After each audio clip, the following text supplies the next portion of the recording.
Big boss Malayalam 7ാം സീസണിൽ പ്രേക്ഷകരും മത്സരാർത്ഥികളും ആഘോഷിച്ച എവിക്ഷനാണ് മസ്താനിയുടേത്. ഷോയിൽ ഒരാൾ പുറത്തു പോകുമ്പോൾ എത്ര വഴക്കിട്ടവരാണെങ്കിലും അന്ന് വൈകാരികമായി കെട്ടിപ്പിടിച്ചും ആശ്വസിച്ചുമാണ് യാത്ര അയക്കാറ്. എന്നാലും മസ്താനിയുടെ കാര്യത്തിൽ അതല്ല നടന്നത്. ലക്ഷ്മി, നെവിൻ എന്നിവർ മാത്രമാണ് മസ്താന് പോയതിൽ കുറച്ചെങ്കിലും വിഷമിച്ചത്. ആര്യൻ, ആദില, നൂറ, ജിസേൽ, അക്ബർ, റന ഫാത്തിമ, ഷാനവാസ്, ബിന്നി തുടങ്ങിയവരെല്ലാം ഏറെ ആഹ്ലാദിച്ചു. മസ്താൻ എവിക്റ്റാണെന്ന് മോഹൻലാൽ പറഞ്ഞപ്പോൾ കാണികൾ കൈയടിച്ചു. മത്സരാർത്ഥികൾ ആര്യൻ, റന തുടങ്ങിയവർ തുള്ളിച്ചാടി. ആദിലയും നൂറയും പരസ്പരം കെട്ടിപ്പിടിക്കുകയാണ് ആദ്യം ചെയ്തത്. എല്ലാവരോടും നല്ല രീതിയിലല്ല മസ്താൻ യാത്ര പറഞ്ഞതും. നെവിൻ, ലക്ഷ്മി എന്നിവരോട് മാത്രമാണ് മസ്താൻ യാത്ര പറഞ്ഞത്. മറ്റുള്ളവർ യാത്ര പറഞ്ഞപ്പോൾ പോലും അവഗണിച്ചു. വൈൽഡ് കാർഡ് എൻട്രിയായി എത്തിയ മത്സരാർത്ഥിയാണ് മസ്താനി. എന്നാൽ തുടക്കം മുതൽ ഗെയിമിൽ മസ്താനിക്ക് പിഴവ് സംഭവിച്ചു.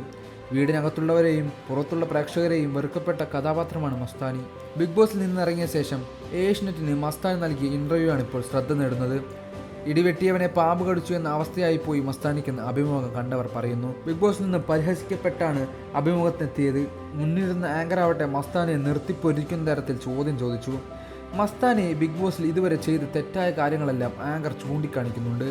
ഒരു മയവുമില്ലാതെ ചോദ്യങ്ങൾ വന്നപ്പോൾ മസ്താനി പതറി. ആങ്കറായ മസ്താനി നിരവധി പേരോട് ചോദ്യങ്ങൾ ചോദിച്ചിട്ടുണ്ട്. എന്നാൽ ഏഷ്യനെറ്റിലെ ആങ്കർ മസ്താനിയെ വിറപ്പിച്ചു. റിയൽ ഇൻ്റർവ്യൂ എന്താണെന്ന് ഇപ്പോൾ മസ്താനിക്ക് മനസ്സിലായോ എന്നാണ് സോഷ്യൽ മീഡിയയിലെ പ്രതികരണങ്ങൾ. ഇനി ആങ്കറായി ഇരിക്കാൻ പോലും മസ്താനി ഒന്ന് ഭയക്കും. അത്രമാത്രം മസ്താനി വിയർത്തു എന്നും നെസ്റ്റിനൻസ് പറയുന്നുണ്ട്. ഓൺലൈൻ മീഡിയകളിൽ ആങ്കറായി എത്തി വലിയ ജനശ്രദ്ധ നേടിയ ആളാണ് മസ്താനി. ക്യൂട്ട് ഗേൾ ഇമേജിലാണ് ബിഗ് ബോസ് എത്തുന്നതിന് വരെയും മസ്താനി അറിയപ്പെട്ടത്. എന്നാൽ ബിഗ് ബോസ് ക്യാമറകൾ ഈ ഇമേജ് വലിച്ചു കീറി മസ്താനിയുടെ യാഥാർത്ഥ്യ മുഖം പുറത്തു കൊണ്ടുവന്നു. മസ്താനിയുടെ പല പ്രസ്താവനകളും പ്രേക്ഷകർക്ക് ഉൾക്കൊള്ളാൻ പറ്റുന്നതായിരുന്നില്ല. റന, ഫാത്തിമ, അനീഷ് എന്നിവരെ വ്യക്തിപരമായ കാര്യങ്ങൾ പറഞ്ഞാണ് മസ്താനി അധിക്ഷേപിച്ചത്. പലരോടും അപമര്യാദയോടെ സംസാരിച്ചു. ജിസേൽ, ആര്യൻ വിഷയം വഷളാക്കിയതിൽ മസ്താനിക്ക് വലിയ പങ്കുണ്ടായിരുന്നു. നെഗറ്റീവ് ഇമേജുള്ള പലരും ബിഗ് ബോസിൽ ഇപ്പോഴുമുണ്ട്. എന്നാൽ ഇവരിൽ പലരുടെയും ഗെയിം നല്ലതാണ്.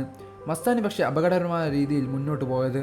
മസ്താനിയുടെ തരം താഴ്ന്ന ഗെയിമാണെന്ന് തുടക്കം മുതലേ അഭിപ്രായമുണ്ട്. എന്നാൽ മസ്താനി പലപ്പോഴും കരുതിയത് തൻ്റെ ഗെയിം മികച്ചതാണെന്നാണ്.